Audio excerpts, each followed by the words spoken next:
ಬೆಲೆ ಏರಿಕೆಯ ಜೊತೆಗೆ ಅಡುಗೆ ಗ್ಯಾಸ್ ಹಾಗೂ ವಾಣಿಜ್ಯ ಗ್ಯಾಸ್ ಸಿಲಿಂಡರ್ ದರ ಹೆಚ್ಚಳ ಮಾಡಿರುವುದನ್ನು ಖಂಡಿಸಿ ಜಿಲ್ಲಾ ಕಾಂಗ್ರೆಸ್ ವತಿಯಿಂದ ಅಂಕೋಲಾ ಪಟ್ಟಣದಲ್ಲಿ ಬೃಹತ್ ಪ್ರತಿಭಟನೆ ನಡೆಸಲಾಯಿತು. ಈ ವೇಳೆ ಮಾತನಾಡಿದ ಡಿಸಿಸಿ ಜಿಲ್ಲಾಧ್ಯಕ್ಷ ಸಾಯಿ ಗಾಂವ್ಕರ್ ಅವರು, ಕೇಂದ್ರ ಬಿಜೆಪಿ ಸರ್ಕಾರ ಅಡುಗೆ ಗ್ಯಾಸ್ ಮತ್ತು ವಾಣಿಜ್ಯ ಸಿಲಿಂಡರ್ ದರವನ್ನು ಹೆಚ್ಚಿಸುವ ಮೂಲಕ ಸಾರ್ವಜನಿಕರನ್ನು ಸಂಕಷ್ಟದ ಕೂಪಕ್ಕೆ ತಳ್ಳುತ್ತಿದೆ ಎಂದು ಆರೋಪಿಸಿದರು. ಸಾಮಾನ್ಯ ಜನರು ಈಗಾಗಲೇ ಬೆಲೆ ಏರಿಕೆಯಿಂದ ಸಂಕಷ್ಟ ಅನುಭವಿಸುತ್ತಿದ್ದು, ಈ ರೀತಿಯ ನಿರ್ಧಾರಗಳಿಂದ ಅವರ ಜೀವನ ಇನ್ನಷ್ಟು ಕಷ್ಟಕರವಾಗುತ್ತದೆ ಎಂದರು. ಕಾಂಗ್ರೆಸ್ ಸರ್ಕಾರ ಆಡಳಿತದಲ್ಲಿದ್ದ ಸಂದರ್ಭದಲ್ಲಿ ಸಣ್ಣ ಮಟ್ಟದ ಬೆಲೆ ಏರಿಕೆಯಾದರೂ ಬಿಜೆಪಿ ನಾಯಕರು ಪ್ರತಿಭಟನೆ ನಡೆಸುತ್ತಿದ್ದರು. ಆದರೆ ಈಗ ಗ್ಯಾಸ್ ಸಿಲಿಂಡರ್ ದರ ಭಾರೀ ಏರಿಕೆ ನಡೆದರೂ ಅವರು ಮೌನವಾಗಿದ್ದಾರೆ ಎಂದು ಟೀಕಿಸಿದರು.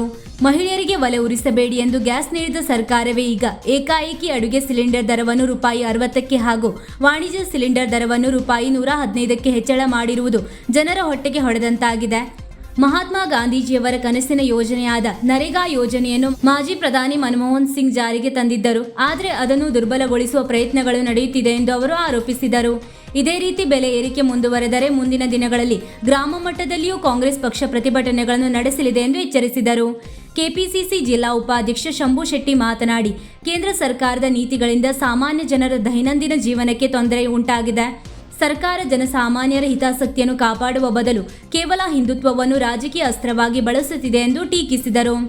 ಈ ವೇಳೆ ಕರ್ನಾಟಕ ರಾಜ್ಯ ಮಹಿಳಾ ಕಾಂಗ್ರೆಸ್ ಪ್ರಧಾನ ಕಾರ್ಯದರ್ಶಿ ಸುಜಾತಾ ಗಾಂವ್ಕರ್, ಜಿಲ್ಲಾ ಘಟಕದ ಅಧ್ಯಕ್ಷೆ ಶಾರದಾ ರಾಥೋಡ್, ನಿವೃತ್ತ ಶಿಕ್ಷಕರ ಸಂಘದ ಜಿಲ್ಲಾಧ್ಯಕ್ಷ ನಾರಾಯಣ್ ನಾಯಕ್, ಸೇವಾದಳದ ಜಿಲ್ಲಾಧ್ಯಕ್ಷ ಆರ್.ಎಚ್. ನಾಯ್ಕ್, ರಾಮ ಮೊಗೇರ್, ಹೊನ್ನಾವರ ಬ್ಲಾಕ್ ಕಾಂಗ್ರೆಸ್ ಅಧ್ಯಕ್ಷ ಮಹೇಶ್ ನಾಯ್ಕ್, ಕಾರವಾರ ಬ್ಲಾಕ್ ಕಾಂಗ್ರೆಸ್ ಅಧ್ಯಕ್ಷ ಅರವಿಂದ್ ಕಲ್ಗುಟ್ಕರ್, ಯಲ್ಲಾಪುರ ಬ್ಲಾಕ್ ಕಾಂಗ್ರೆಸ್ ಅಧ್ಯಕ್ಷ ವಿ.ಎಸ್. ಭಟ್, ಜಿಲ್ಲಾ ಕಾರ್ಯದರ್ಶಿಗಳಾದ ಪ್ರಸನ್ನ ಶೆಟ್ಟಿ, ಪ್ರಕಾಶ್ ನಾಯ್ಕ್, ಸಲ್ಮಾನ್ ಶೇಖ್ ಖಾನಿ, ಜಿಲ್ಲಾ ಇಂಡೆಕ್ ಅಧ್ಯಕ್ಷ ಪ್ರತೀಕ್ ಕೃಷ್ಣ, ಗ್ಯಾರಂಟಿ ಪ್ರಾಧಿಕಾರದ ಅಧ್ಯಕ್ಷ ರಾಜೇಂದ್ರ ರಾಣೆ, ಅಂಕೋಲಾ ಗ್ಯಾರಂಟಿ ಪ್ರಾಧಿಕಾರದ ಅಧ್ಯಕ್ಷ ಪಾಂಡುರಂಗ ಗೌಡ, ಯುವ ಕಾಂಗ್ರೆಸ್ ಜಿಲ್ಲಾಧ್ಯಕ್ಷ ಅಮೋದ್ ಸಿರಿಸಿಕರ್, ಅಂಕೋಲಾದ ಯುವ ಕಾಂಗ್ರೆಸ್ ಅಧ್ಯಕ್ಷ ಅಭಿನಂದನ್ ಖಾರ್ವಿ, ಹಿರಿಯರಾದ ಹೊನ್ನಪ್ಪ ನಾಯ್ಕ್, ದೀಪಾ ನಾಯಕ್ ಬಾವಿಕೇರಿ, ಉದಯ್ ನಾಯ್ಕ್, ಶಾಂತಿ ಆಗೇರ, ಸರಸ್ವತಿ ಗುನಗಾ ಸೇರಿದಂತೆ ಅನೇಕ ಕಾರ್ಯಕರ್ತರು ಪ್ರತಿಭಟನೆಯಲ್ಲಿ ಭಾಗವಹಿಸಿದ್ದರು.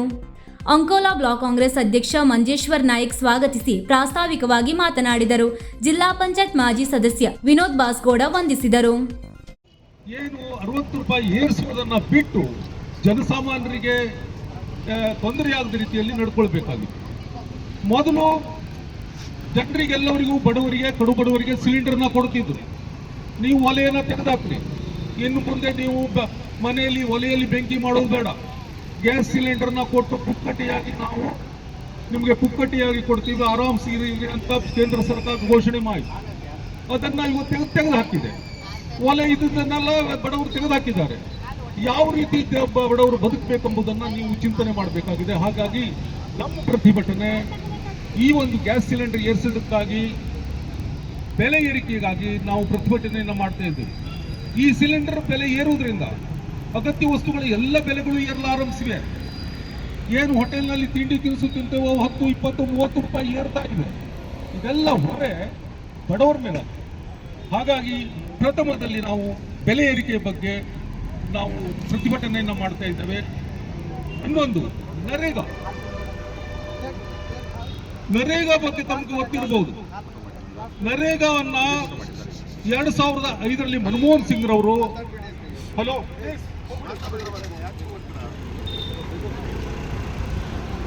ನರೇಗಾವನ್ನ ಜಾರಿಗೆ ತಂದ್ರು. ಬಡವರಿಗೆ, ಕೂಲಿಕಾರರಿಗೆ, ಅಶಕ್ತರಿಗೆ, ಯಾವುದೇ ಸರ್ಕಾರ ಇಲ್ಲಿ ಜನರಿಗೆ ದೈನಂದಿನ ಎಸೆನ್ಷಿಯಲ್ ಕಮೋಡಿಟೀಸ್, ದೈನಂದಿನ ಬದುಕಿಗೆ ಬೇಕಾದ ಸಾಮಗ್ರಿಗಳನ್ನು ಡೇ ಟು ಡೇ ಇವ್ಯಾಲ್ಯೂಯೇಷನ್ ಮಾಡಬೇಕಾಗ್ತದೆ. ಎಷ್ಟು ದಿವಸಕ್ಕೆ ಸಾಕಾಗಬಹುದು, ಎಷ್ಟು ಸ್ಟಾಕ್ ಇದೆ, ಏನಾದರೂ ಅನಾಹುತ ಸಂಭವಿಸಿದರೆ ಇದಕ್ಕೆ ಆಲ್ಟರ್ನೇಟಿವ್ ಏನು, ಈ ಕುರಿತು ಪೂರ್ವ ಯೋಜಿತ ಯೋಜನೆಗಳು ಹಾಕಿಕೊಳ್ಬೇಕಾಗಿದೆ. ನಮ್ಮ ಭಾರತ ಸರ್ಕಾರ ಕೇವಲ ಹಿಂದುತ್ವದ ಅಜೆಂಡದ ಮೇಲೆ ಮಾತ್ರ ಗಮನ ಹರಿಸುತ್ತಿದೆ. ಬಡ ಜನರ, ಕೂಲಿ ಕಾರ್ಮಿಕರ, ವಿದ್ಯಾರ್ಥಿಗಳ, ಯುವ ಜನರ ಮೇಲೆ ಕಿಂಚಿತ್ತು ಇದಕ್ಕೆ ಪ್ರೇಮ ಇಲ್ಲ, ಆಸಕ್ತಿ ಇಲ್ಲ. ನಾಚಿಕೆಗೇಡು. 10 ದಿವಸದಲ್ಲಿ ದೇಶದಲ್ಲಿ ಆಹಾರ ಇದ್ದಿದೆ, ನಮ್ಮಲ್ಲಿ ಎಸೆನ್ಷಿಯಲ್ ಕಮೋಡಿಟೀಸ್ ಇಲ್ಲ. ಅದರಲ್ಲಿ ಕೂಡ ಈಗ ಬಂದಿದೆ. ವೀಕ್ಷಕ ಮಹಾಪ್ರಭುಗಳೇ, ನಮ್ಮ ಚಾನಲ್ ಅನ್ನು ಸಬ್ಸ್ಕ್ರೈಬ್ ಮಾಡಿ, ಶೇರ್ ಮಾಡಿ, ಪ್ರೋತ್ಸಾಹಿಸಿ.